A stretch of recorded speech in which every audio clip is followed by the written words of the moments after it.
How to process PRC ID or the initial registration for newly licensed professional teacher, and what are the requirements. Welcome to Shalakando channel.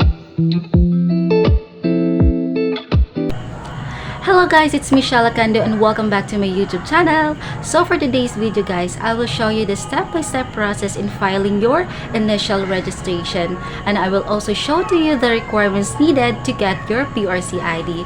But before that, let me remind you that before you can get your PRC ID, you must need to attend your auth taking first. So if you're interested, just keep on watching until the end, and please don't forget to subscribe the button down below.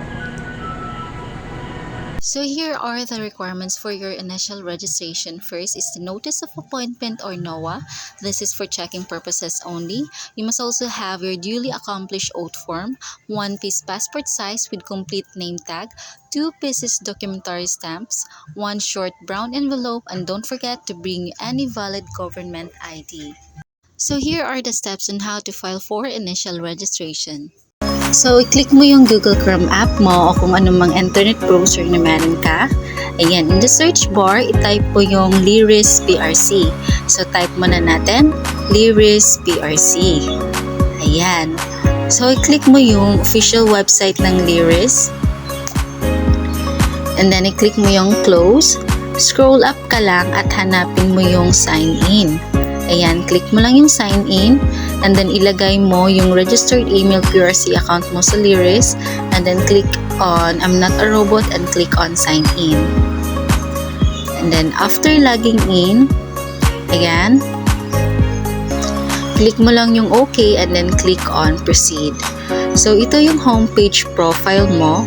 Kung ano yung nakalagay na profile pic mo dyan sa Liris, ay siya ring magiging picture mo sa iyong PRC ID. So, para baguhin ito, i-click mo lang yung camera na icon. And then, basahin mo lang yung photo requirements dito to avoid delay or disapproval.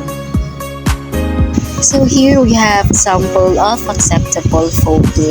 So kailangan meron kang ganyan na white background and a formal attire. So pag meron ka ng ganyan, you may click on proceed. Yan. And then choose file. Kung meron ka nang nakasave sa yung mobile device, and then i-align mo lang dyan kapag okay na, upload image. Then, balik ka lang sa iyong profile to start filing for initial registration. So, dito mag-scroll up ka lang at hanapin mo yung selection section. So, hanapin muna natin. Ayan, scroll up muna tayo. Ayan. So, click natin yung selection section. Click mo lang yung proceed. And then, dito, hanapin mo yung initial registration. So, ayan. Click mo lang yan. And then, scroll up ka lang ng konti. So, dito sa ibaba, yan, makikita mo yung profession and application number. So, iselect mo lang yung professional teacher, and then ilagay mo na rin yung application number from your NOA. So, kapag okay na, nalagay mo na lahat, scroll up ka lang to proceed. So, ayan. Sample lamang ito. Scroll up ka lang at i-click mo lang yung proceed. So, after clicking proceed, ayan, pwede ka nang mag-select ng iyong preferred PRC, and then mayroon ka ng schedule of your appointment. Ayan. So, kung makikita mo, meron ka ring babayaran na 1,050 for the initial registration fee.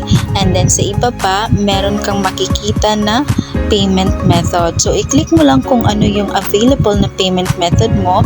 Halimbawa, PayMaya, GCash, Visa, Mastercard. Ito ay may 8 pesos convenience fee.